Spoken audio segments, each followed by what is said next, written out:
बिस्मिल्लाहिर्रहमानिर्रहीम। अस्सलाम वालेकुम एवरीवन। आज की वीडियो में हम डिस्कस करने जा रहे हैं second characteristics of psychological test that is known as validity of psychological test.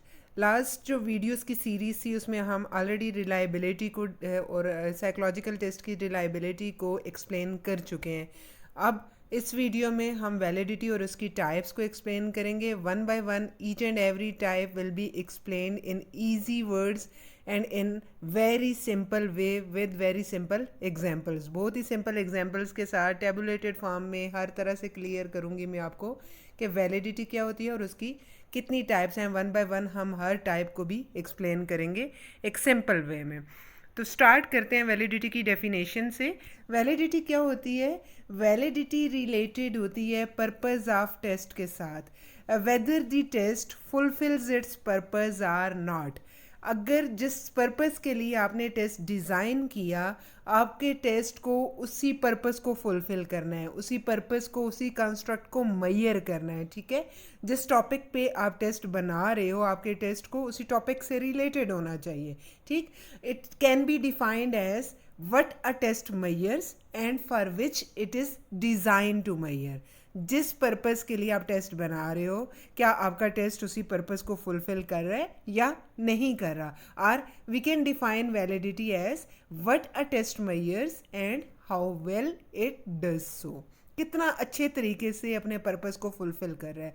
So in short we can say that validity is related to purpose of test, whether the test or whether any assessment tool measures or fulfills its purpose or not। Types की अगर बात करें तो different types हैं validity की जिनको हम use कर सकते हैं टेस्ट को की वैलिडिटी को चेक करने के लिए और अपने डिसीजन की वैलिडिटी को भी चेक करने के लिए। अभी हम अगर टेस्ट की बात करें, साइकोलॉजिकल असेसमेंट की बात करें, किसी मेजरिंग इंस्ट्रूमेंट की बात करें तो डिफरेंट टाइप्स हैं वैलिडिटी की। First one is known as content validity, second one is known as construct validity, and third type is known as criterion related validity। criterion related validity is further divided into concurrent validity and predictive validity। ये दोनों types हैं criterion related validity की। अच्छा, अगर test के हवाले से बात करें तो कंटेंट वैलिडिटी और कंस्ट्रक्ट वैलिडिटी, इन दोनों टाइप्स को कहा जाता है वैलिडिटी ऑफ टेस्ट और वैलिडिटी ऑफ मेजरमेंट। जो थर्ड टाइप है जिस that is further divided into concurrent and predictive validity, ये जो क्राइटेरियन रिलेटेड वैलिडिटी है, इसके लिए जो सेकंड टर्म यूज़ होती है इसको हम कहते हैं वैलिडिटी फॉर डिसीजंस। अगर आप कोई डिसीजन ले रहे हो, कितना वैलिड है, कितना वो पर्पस को फुलफिल कर रहा है, उसके लिए आप यूज़ करते हो, उसकी वैलिडिटी आपने चेक करनी है तो आप कनकरेंट वैलिडिटी भी यूज़ कर सकते हैं, आप प्रिडिक्टिव वैलिडिटी भी यूज़ कर सकते हैं। लेकिन अगर आप यूज़ कर रहे हो, आप मैयर कर रहे हो validity of test, validity of any assessment tool, किसी भी मैयरिंग इंस्ट्रूमेंट की वैलिडिटी आप चेक कर रहे हो तो आप यूज़ करते हो content validity and construct validity. आज की वीडियो स्पेसिफिकली रिलेटेड है कंटेंट वैलिडिटी से। बाकी टाइप्स को भी मैं नेक्स्ट वीडियोस में कवर करूंगी, कंस्ट्रक्ट क्या होती है, क्राइटेरियन रिलेटेड क्या होती है। तो नेक्स्ट एक पूरी सीरीज़ ये चलेगी वैलिडिटी की टाइप्स के हवाले से, जिसमें मैं सारे टाइप्स को one by one easy way में एक्सप्लेन करूंगी। ठीक है, तो आज की वीडियो जो है वो स्पेसिफिकली फोकस करेगी कंटेंट वैलिडिटी पे, that is first type of validity. Content validity क्या होती है? कंटेंट वैलिडिटी रिलेटेड होती है कंटेंट्स ऑफ टेस्ट से, आइटम्स ऑफ टेस्ट से। टेस्ट में जितने भी कंटेंट्स हैं whether they are related to purpose or not. ठीक है जी, कंटेंट वैलिडिटी रिलेटेड है आइटम्स ऑफ टेस्ट के साथ, whether the test covers all aspects of construct or not. आप जिस कॉन्स्ट्रक्ट को मैयर करने जा रहे हो, आप जिस टॉपिक को कवर करने जा रहे हो, जिस पर्पस के लिए आपने एक टेस्ट डिज़ाइन किया, whether your test covers all aspects of that construct, all aspects of that test or not. ठीक है, अब एस्पेक्ट्स क्या होते हैं? डिफरेंट पार्ट्स उस टेस्ट के, उस कॉन्स्ट्रक्ट के, उस टॉपिक के, उस टाइटल के डिफरेंट पार्ट्स होते हैं। तो आपने क्या, आपका टेस्ट जो है वो उन सारे पार्ट से रिलेटेड है, उनको फुलफिल कर रहा है, सारे एस्पेक्ट्स को मैयर कर रहा है या नहीं कर रहा। To check this is known as content validity. ठीक है, if all of the test items are related to the purpose of test, it means that your test has the good content validity, ठीक है।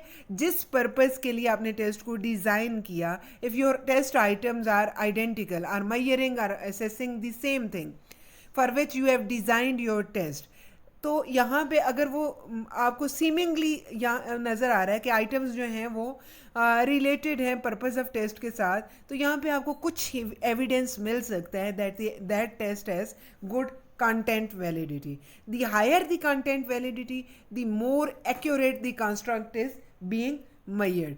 जितनी high आपके पास content validity होगी, it means उतना आपका टेस्ट पर्पस से रिलेटेड है। आइटम्स मेजर कर रहे हैं सेम थिंग को, that is purpose of test.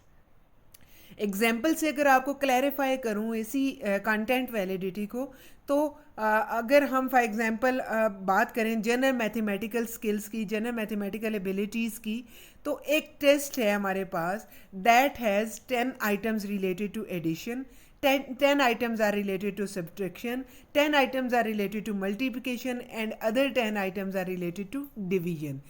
This is a good example of measuring the general mathematical ability or general mathematical skill, क्योंकि चारों एस्पेक्ट्स को कवर कर रहा है, ठीक है। एडिशन से रिलेटेड भी है, मल्टीप्लिकेशन से भी है, डिवीजन से भी है और सब्ट्रैक्शन से भी है। जनरल आपके मैथमेटिकल एबिलिटी इन्हीं 4 फील्ड से रिलेटेड होती है। इसके अलावा अगर आपके पास एक और टेस्ट अवेलेबल है जिसमें आपके पास 10 आइटम्स हैं that are related to sports, 10 items हैं जो कि रिलेटेड है आपके शॉर्ट टर्म मेमोरी से, 10 आइटम्स हैं जो रिलेटेड है आपकी वोकैबुलरी से, तो that test is not a good example of content validity. उस टेस्ट की वो आपकी जनरल मैथमेटिकल एबिलिटी को मेजर नहीं कर रहा। बेसिकली वो टेस्ट ठीक है, टेस्ट अच्छा है, लेकिन वो स्पोर्ट्स से रिलेटेड है, that is not related to purpose of your test. आपके टेस्ट का पर्पस क्या है? जनरल मैथमेटिकल एबिलिटी को मेजर करना। तो मैथमेटिकल एबिलिटी में आपने स्पेसिफिकली उसी के कंटेंट्स को स्टडी करना है। अब स्पोर्ट्स के आइटम रॉन्ग नहीं होंगे, शॉर्ट टर्म मेमोरी के आइटम रॉन्ग नहीं होंगे, लेकिन आपके टेस्ट के पर्पस से रिलेटेड नहीं है। जब आइटम्स आपके टेस्ट के पर्पस को फुलफिल नहीं कर रहे, टेस्ट आपका मैथमेटिकल स्किल्स से है और आइटम्स जो हैं वो स्पोर्ट्स और शॉर्ट टर्म मेमोरी और वोकैबुलरी से रिलेटेड हैं, तो it means that test has less content validity, ठीक है। अब जो फर्स्ट एग्जांपल मैंने दी, अगर वो आइटम्स रिलेटेड हैं तो वो आपको प्रूफ प्रोवाइड कर रहा है, कुछ एविडेंस दे रहा है, सीमिंगली आपको एविडेंस प्रोवाइड हो जाता है कि ये आइटम्स जो हैं एडिशन, मल्टीप्लिकेशन, सब्ट्रैक्शन और डिवीजन के ही रिलेटेड है, तो इट मीन्स ये अपने पर्पस को फुलफिल कर रहे हैं, मैथमेटिकल एबिलिटी को ही मेजर कर रहे हैं। अब कंटेंट वैलिडिटी को स्टडी करने के लिए, इसको मेजर करने के लिए सबसे पहले हमारे पास नॉलेज होना चाहिए कंटेंट डोमेन का। डोमेन वो चीज़ है जो हमें हमारे लिए ज़रूरी है उसको अंडरस्टैंड करना whenever we are studying, whenever we are calculating the content validity of test। अब ये डोमेन क्या होता है, नेक्स्ट स्लाइड में आपको मैं क्लियर करती हूँ कि डोमेन क्या चीज़ है और उसको हमने कैसे अंडरस्टैंड करना है। What is content domain? Domain क्या होता है? Overall behaviours which can be use to assess a particular characteristic और attribute of the persons who are under observation. आप टोटल सेट ऑफ बिहेवियर्स आपके पास जो हैं किसी भी स्पेसिफिक टेस्ट के उस पर्पस से रिलेटेड, तो वो आपका कंटेंट डोमेन होता है। फॉर एग्जांपल, एक आपके पास एक मेजरिंग टूल है, एक आपके पास एक टेस्ट है जो कि मेजर कर रहा है skills are characteristics of cricket players. आपने एक टेस्ट डिज़ाइन किया to check the skills of cricket players, ठीक है, आपने उनकी कैरेक्टरिस्टिक मेजर की है। तो आपके पास आइटम्स कौन से होने चाहिए, आपके पास बिहेवियर्स कौन से होने चाहिए, आपके पास ओवरऑल बिहेवियर्स कौन से होने चाहिए? ज़ाहिर क्रिकेट से रिलेटेड है fielding, batting, bowling, running and keeping. These are domains. ये वो एस्पेक्ट्स हैं, ये वो पार्ट्स हैं जो कि आपके टेस्ट के पर्पस से रिलेटेड है, अनरिलेटेड नहीं होने चाहिए, ठीक है। रिलेटेड जो हैं वो एस्पेक्ट्स, वो पार्ट्स, वो बिहेवियर्स जो आपके टेस्ट के पर्पस से रिलेटेड हैं, those aspects and those behaviours are, total set of behaviours are known as domain of that test, ठीक है। The content domain can be narrow, ये बहुत छोटा भी हो सकता है, and it can be very broad, it depends on the purpose of test. जिस तरह का पर्पस आप डिज़ाइन कर रहे हो, टेस्ट आप डिज़ाइन कर रहे हो, उसी के अकॉर्डिंग उसका डोमेन बहुत शॉर्ट भी हो सकता है, बहुत नैरो भी हो सकता है, और बहुत ब्रॉड भी हो सकता है, बहुत वास्ट भी हो सकता है। ठीक है, आपने एक स्पेसिफिक कैरेक्टरिस्टिक, कोई सिंगल कैरेक्टरिस्टिक के लिए टेस्ट बनाया तो डोमेन छोटा होता जाएगा। आप जितने ब्रॉड स्किल्स को मैयर कर रहे होते हो, for example your intelligence, your personality, तो वहाँ पे डोमेन जो है वो उतना ब्रॉड होता जाएगा। It depends on purpose of test, what is content domain of that test. वही अगर प्रीवियस एग्जाम्पल ने जनरल मैथमेटिकल एबिलिटी की, तो उसमें डोमेन क्या होगा हमारे पास? multiplication, division, addition and subtraction. These four are aspects, are total set of behaviors, overall behaviors that are related to our general mathematical skills. So we have to cover all of these aspects, all of these behaviors, and we have to give importance to each of these this domain in order to cover, in order to fulfill the content validity of that test. आपके जो items होंगे, these items must be related to fielding, batting, running, bowling and keeping. ये 5 जो हैं, ये 5 set, total set of, overall set of behaviours हैं। ये domain है एक क्रिकेट स्किल्स, एक उस टेस्ट की जो कि जिसका पर्पस है to measure the skills of cricket players. उम्मीद है आपको क्लियर हो चुका होगा। कहीं भी कोई भी कन्फ्यूजन होती है, यू कैन आस्क, आप फ्रीली आस्क पूछ सकते हो मुझसे कमेंट सेक्शन में, ताकि मैं आपको क्लैरिफाई कर सकूं। अच्छा, 2 कैरेक्टरिस्टिक्स होती हैं कंटेंट डोमेन की। First one is known as structure. Content domain is structured, ये स्ट्रक्चर्ड होता है, ऑर्गेनाइज्ड होता है, एक अनस्ट्रक्चर्ड कभी भी नहीं होगा। ये ऑर्गेनाइज्ड वे में चलेगा content domain, difficulty level arrange होगा, इजी टू डिफ़िकल्ट जाएगा। ठीक है, आपने हर चीज़ को कवरेज देनी है, हर बिहेवियर को कवरेज देनी है। And second characteristic is content domain as boundaries. इसकी बाउंड्रीज होती हैं, इसकी लिमिट्स होती हैं, और एक जो डोमेन का एक फील्ड है, एक एस्पेक्ट है, वो लिमिट को क्रॉस नहीं करेगा, वो दूसरे डोमेन के जो बिहेवियर्स हैं उनको इंक्लूड नहीं कर सकते। फॉर एग्जांपल, जो आपका मल्टीप्लिकेशन का सेक्शन है, उसमें मल्टीप्लिकेशन के आइटम्स होंगे, उसमें आप शॉर्ट टर्म मेमोरी के आइटम्स नहीं रख सकते, ये इसकी लिमिट है। उसमें आप वोकेबलरी के आइटम्स नहीं रख सकते। इसी तरह जो डिवीजन का सेक्शन है, उसमें आप एडिशन के आइटम्स नहीं रख सकते, उसमें सिर्फ डिवीजन के आइटम्स ही होंगे। ये इसका बाउंड्री है, ये उसका स्ट्रक्चर लिमिट है। इस लिमिट को क्रॉस नहीं करना। जिस चीज़, जिस एस्पेक्ट्स के लिए आपने वो डिज़ाइन किया हुआ है टेस्ट, उसी चीज़ से रिलेटेड, उसी पर्पज़ से रिलेटेड आपके आइटम्स भी होने चाहिए। आपके डोमेन में फॉर एग्जांपल मैथमेटिकल स्किल्स में 4 आपके पास फील्ड्स आ गए, 4 एस्पेक्ट्स आ गए, multiplication, division, subtraction and addition. तो आपने उन चारों फील्ड्स को कवर करना है, और उनकी अपनी अपनी बाउंड्री है। हर एक को विद इन बाउंड्री रह के, विद इन लिमिट रह के आपने ऑर्गेनाइज्ड वे में, स्ट्रक्चर्ड वे में डिज़ाइन करना है, और आइटम्स उसके चारों फील्ड से रिलेटेड आपने आइटम्स उसके इंक्लूड करने हैं अपने टेस्ट में, जो कि आपका जनरल मैथमेटिकल एबिलिटी को चेक करने के लिए टेस्ट डिज़ाइन किया जा रहा है। अच्छा, अगर ईजी वे में हम कंटेंट वैलिडिटी किसी भी टेस्ट की चेक कर रहे हों, तो इसके 3 स्टेप्स हैं कंटेंट वैलिडिटी को मेजर करने के लिए। First and easiest way is to define the content domain.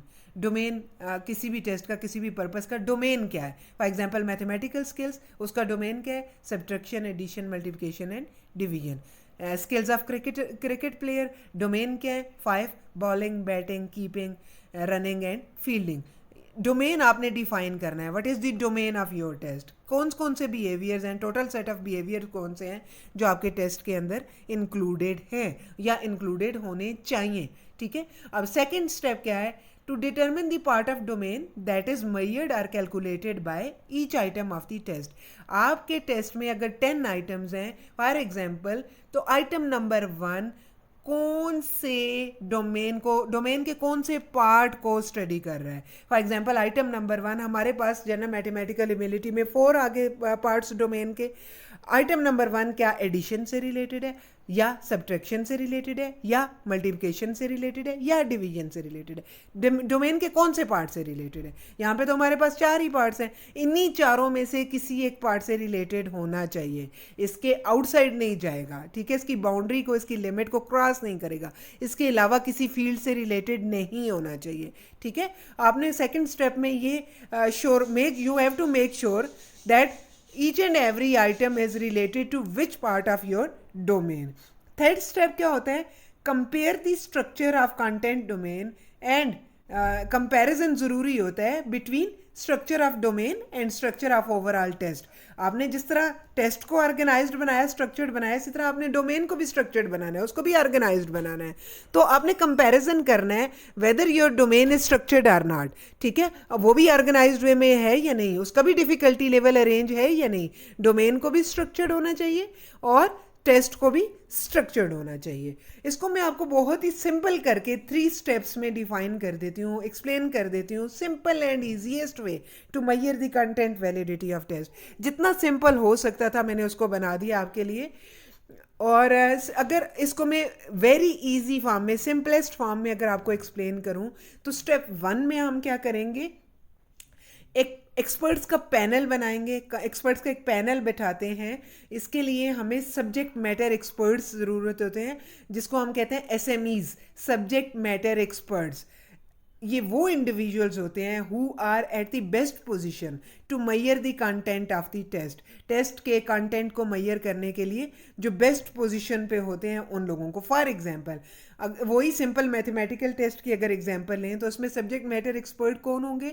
वो क्वालिफाइड मैथमेटिकल टीचर्स जो कि मैथमेटिक्स को पढ़ा रहे हैं, जो उसको टीच कर रहे हैं, ठीक है। अब यहाँ पे जो फर्स्ट स्टेप था हमारा, उसमें हमने क्या किया, हमने एक ग्रुप ऑफ एक्सपर्ट्स ले लिया जिनको हम एसएमईज कहते हैं या सब्जेक्ट मैटर एक्सपर्ट्स कहते हैं। हमने उसका एक पैनल बना लिया, ठीक है। अब वो पैनल क्या करेगा, for each question of the test, for example item number 1, this panel will decide whether this item is essential or not essential, necessary or unnecessary, useful or not useful, vital or not vital, ठीक है। ये ज़रूरी है, related है या unrelated है, ये panel decide करेगा। आपने 5 लोग बैठाए पैनल में, एसएमईज आपके 5 हैं जो कि सब्जेक्ट मैटर एक्सपर्ट्स हैं। वो 1 by 1 ईच आइटम को आइडेंटिफाई करेंगे whether it is essential or not, whether it is necessary or not, whether it is related or unrelated, ठीक है। The higher the agreement between panel members, the greater the content validity is. जितना ज़्यादा agreement आएगा panel members के दरमियान, for example 5 में से 5 कह देते हैं जी आइटम नंबर 1 रिलेटेड है, उतना कंटेंट वैलिडिटी ज़्यादा आएगी, ठीक है। अब ये तो हो गया स्टेप 1। स्टेप 2 में हम क्या करते हैं, कंटेंट वैलिडिटी रेशियो निकालते हैं, ठीक है। आपने डिसाइड कर लिया एक पैनल सब्जेक्ट मैटर एक्सपर्ट्स का। अब आपने सेकंड स्टेप में क्या करना है, कंटेंट वैलिडिटी रेशियो कैलकुलेट करनी है। अब कंटेंट वैलिडिटी रेशियो को कैलकुलेट करने के लिए एक सिंपल सा फार्मूला यूज़ होता है, CVR means content validity ratio, ये इसकी एब्रीविएशन है। और इसके लिए जो फार्मूला यूज़ होता है, it is equal to NE minus n divided by 2 divided by n divided by 2। अब इस फार्मूला को अगर मैं आपको एक्सप्लेन करूं तो NE क्या होता है, NE stands for number of SME, subject matter expert panel members. आपने कितने लिए, आपने 4 लिए, आपने 5 लिए, आपने 10 लिए, आपके पास पैनल में कितने मेंबर्स हैं, जितने भी आपके पास पैनल मेंबर्स हैं, not total number of panel members, who agreed, who say that this item is essential, this item is related to the purpose of test, ठीक है। अब NE जो है, it is related to number of SME panel members who demonstrate the item as necessary, vital, essential or related, ठीक है। जितने लोगों ने एग्री कर दिया कि ये आइटम रिलेटेड है पर्पस के साथ। कैपिटल N क्या होता है, it stands for overall total number of SME panel members. Panel में आपके पास कितने मेंबर्स हैं, टोटल नंबर 10 हैं तो कैपिटल N आपके पास क्या आ गया 10, 8 हैं तो 8 हो गया, N की वैल्यू आपके पास 8 हो जाएगी, ठीक है। अब इसका मैं आपको एक टेबुलेटेड फॉर्म में आपको एग्जांपल देके बताती हूँ। ये फार्मूला मैं आपको एक सॉल्व करके एक इक्वेशन में बता देती हूँ जिसमें आपको ईजी हो जाएगा इसको अंडरस्टैंड करना। बहुत ही ईजीएस्ट वे में मैं आपको बता रही हूँ इसको। यहाँ पे एक बात आप अपने माइंड में रखें कि इसकी वैल्यू की जो रेंज होती है CVR की, ये रेंज होती है +1 से -1 के दरमियान में। नेगेटिव वैल्यूज वाले जो आइटम्स होंगे उनको हम डिस्कार्ड कर देंगे। जीरो वैल्यू के साथ जो आइटम होगा डिस्कार्ड, एलिमिनेटेड।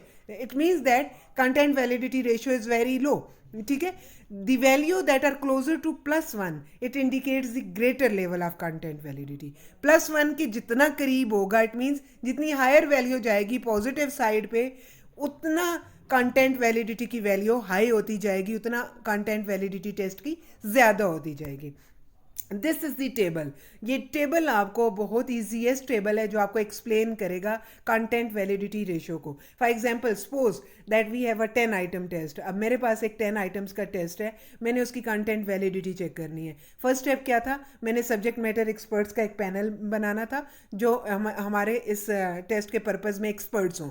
अब मैंने लिए फॉर एग्जाम्पल 4 एक्सपर्ट्स। अब ये आपके पास अगर आप देखें, panel expert number 1, panel expert number 2, panel expert number 3 and 4।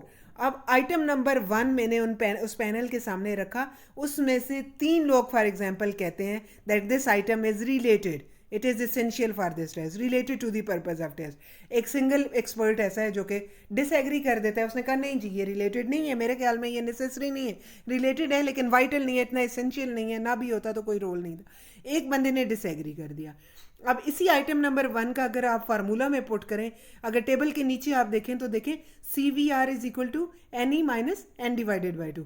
अच्छा, NE क्या है, कितने लोगों ने एग्री किया? NE total number of experts who agree that this item is essential for the test. अब कितने लोगों ने, 4 में से कितने लोगों ने कहा?